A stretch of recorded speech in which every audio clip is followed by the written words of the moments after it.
Nesse vídeo, mergulhamos na evolução drástica da legislação brasileira no combate à violência contra a mulher. Saímos de uma era onde assassinos eram aplaudidos em tribunais sob a tese da legítima defesa da honra para um cenário de tolerância zero em 2025. Vamos entender por que no Brasil o crime contra a mulher deixou de ser paixão para se tornar o crime mais severamente punido do nosso Código Penal. Fique comigo até o final e eu vou te explicar em detalhes o funcionamento do novo pacote antifeminicídio, Lei 14.994 de 2024, que transformou o feminicídio em crime autônomo, com penas altíssimas que podem chegar a 60 anos de reclusão. Imagine a véspera de Natal. Para a maioria, um tempo de luz e união. Para Tainara dos Santos, de 31 anos, foi o último suspiro após 25 dias em um hospital. Ela não morreu de um acidente, ela foi arrastada por mais de 1 quilômetro na marginal, presa sobre o carro de um homem que dizia que a amava. 2 filhos ficaram órfãos. O que dói mais é saber que em 1976, uma mulher chamada Ângela Diniz foi morta com 4 tiros e o assassino saiu do tribunal aplaudido. Quase 50 anos separam esses 2 crimes. Mas o motivo é o mesmo, o sentimento de posse. O agressor mudou de nome, mudou de década, mas o caráter moral permanece congelado no tempo. Se você sente essa indignação, esse vídeo é para você. Vamos falar de justiça, de evolução na legislação e do pacote antifeminicídio. Seja muito bem-vindo. Sou Maurício Montanarini, advogado. Minha missão aqui é clara, é traduzir o juridiquês para a vida real. Hoje eu vou te mostrar o arsenal de leis que protege as mulheres e como o Brasil construiu um sistema que pode levar o agressor a passar 60 anos atrás das grades. Se você quer entender por que o caso de Tainara hoje é julgado de forma tão diferente dos casos de Ângela Diniz e Lindomar Castilho no passado, fique comigo até o fim. Prometo que você sairá daqui um conhecimento necessário para ser uma voz ativa contra a impunidade. Para entender onde estamos, precisamos saber de onde viemos. Antigamente, o Brasil vivia sob a sombra da legítima defesa da honra. Pense na honra masculina de antigamente como se fosse um vaso de cristal caríssimo que o homem carregava para exibir o seu prestígio social. Se a mulher, ao exercer a sua independência, trincasse esse vaso, a mentalidade da época dizia que o homem tinha o direito de destruir a vida dela para perversamente limpar sua imagem com sangue. Essa lógica absurda foi o pilar do julgamento de Dock Street em 1979. Ele executou Ângela Diniz com 4 tiros a queima-roupa após o término do relacionamento. No tribunal, a defesa do renomado Evandro Lins e Silva utilizou a tese da legítima defesa da honra, um artifício retórico que transformou a vítima em vilã e o assassino em herói. O resultado do primeiro julgamento, Dock Street foi condenado a apenas 2 anos com sursi e saiu do tribunal aplaudido pela multidão, enquanto a moralidade de Ângela era enterrada junto com ela. 2 anos depois, em 1981, o cenário de horror se repetiu com a cantora Eliane de Gramont. Ela foi assassinada a tiros por seu ex-marido, o cantor Lindomar Castilho, enquanto se apresentava em um bar em São Paulo. Lindomar não suportava a autonomia profissional e o fim do casamento, agindo por um ciúme doentio que a sociedade da época ainda tentava romantizar como crime passional.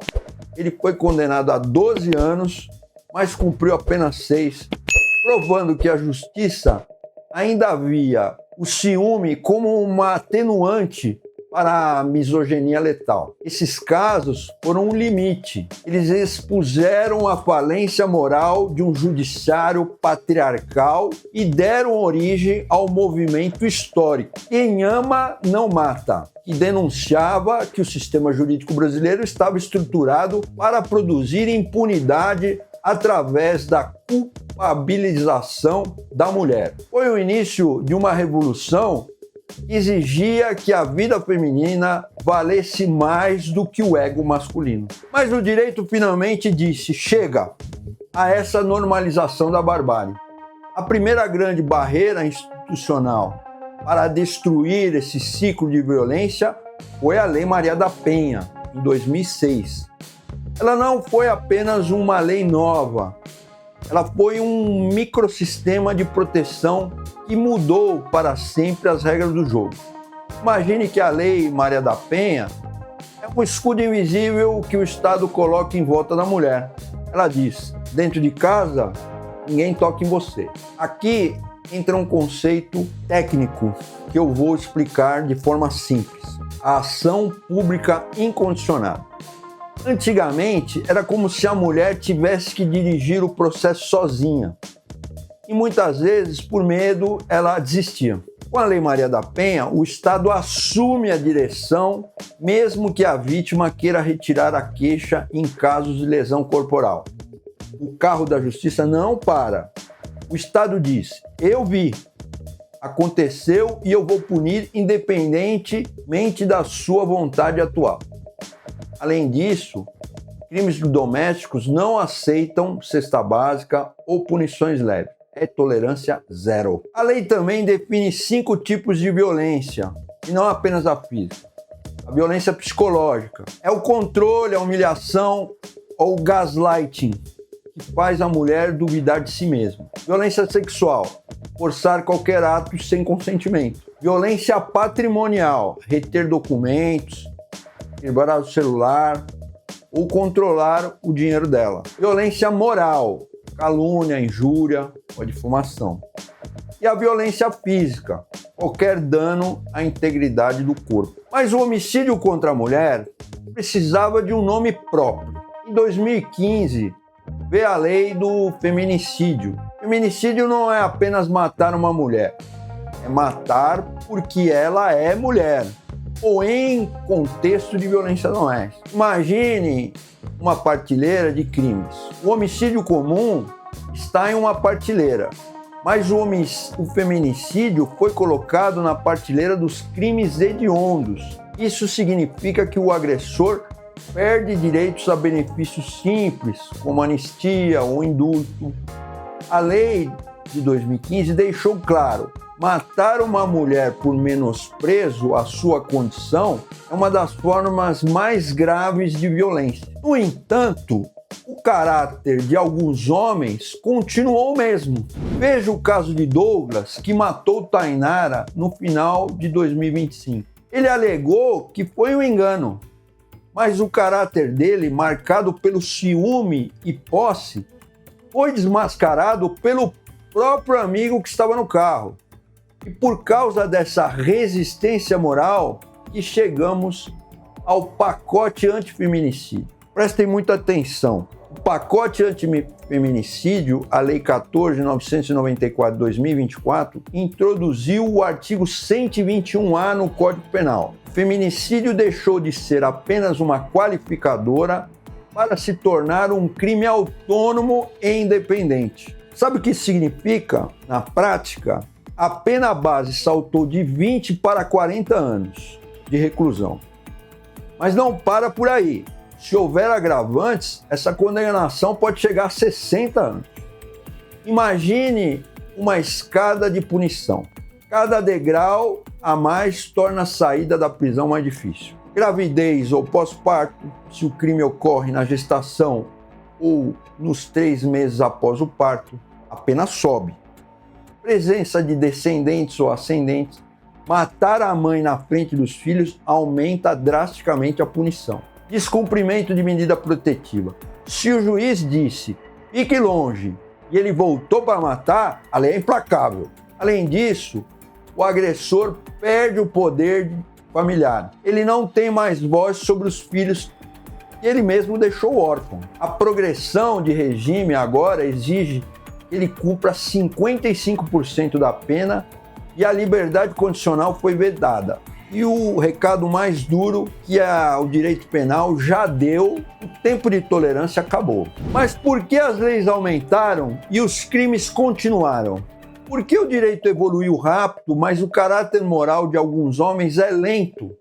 Aqui eu falo com homens que assistem. Existe uma diferença abissal entre o agressor e o defensor. O agressor vê a mulher como uma propriedade, um objeto que ele precisa controlar. Ele sofre de uma inércia moral, operando em um nível de consciência de bom moço. Só quer a aprovação de seus amigos. O defensor é o homem de caráter íntegro. É aquele que entende que a força deve ser usada para proteção e justiça, não para dominação. É o amigo do Douglas, que mesmo em choque, contou a verdade para a polícia e destruiu a farsa do agressor. A legislação brasileira, em 2025, não é apenas moderna, ela atingiu um status de vanguarda mundial. O STF deu o passo final ao enterrar de vez a tese da legítima defesa da honra para os crimes de feminicídio. A corte foi clara. Esse argumento é uma retórica odiosa, que fere a dignidade humana e o direito à vida e à igualdade de gênero. Por isso, não pode ser usado em nenhuma fase do processo penal, nem durante o julgamento perante o tribunal do júri sob pena de nulidade. Juridicamente, as brechas para a impunidade foram seladas. Mas eu preciso ser honesto com você.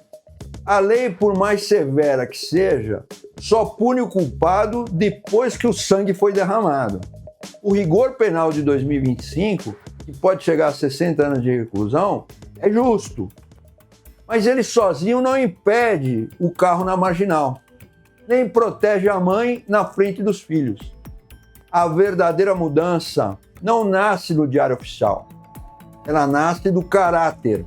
Precisamos de mais defensores e menos cúmplices do silêncio. O homem de caráter é aquele que entende que sua força física e social não servem para dominação, mas para garantir que o direito de todas as mulheres sejam respeitados.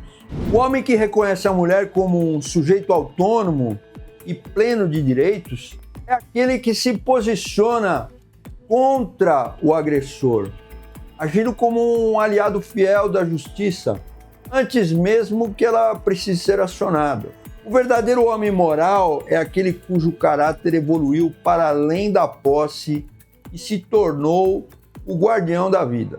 Se esse conteúdo abriu seus olhos, se você agora entende o peso dessas leis, não guarde isso para você. Curta esse vídeo para que o algoritmo entenda a urgência do tema. Compartilhe com uma mulher que precisa saber que o Estado a protege ou com um homem que precisa despertar para essa nova realidade moral. Inscreva-se aqui. Este é seu porto seguro para entender o direito com clareza. Antes de encerrarmos, eu quero deixar um recado muito importante para você. Esse nosso encontro teve um único objetivo de ser uma bússola de conhecimento e proteção para a sua vida. Tudo o que conversamos aqui hoje é baseado na legislação atualizada até o final desse dezembro de 2025 e nos fatos documentados pela nossa história jurídica. No entanto, lembre-se, o direito é como uma digital. Cada caso é único e carrega suas próprias feridas e complexidades. Por isso, se você ou alguém que você conhece estiver passando por uma situação difícil, procure um advogado de sua total confiança. Só um profissional olhando de perto para a sua história poderá oferecer a estratégia precisa que o seu caso exige. Um forte abraço, cuide-se bem e eu te espero no próximo vídeo.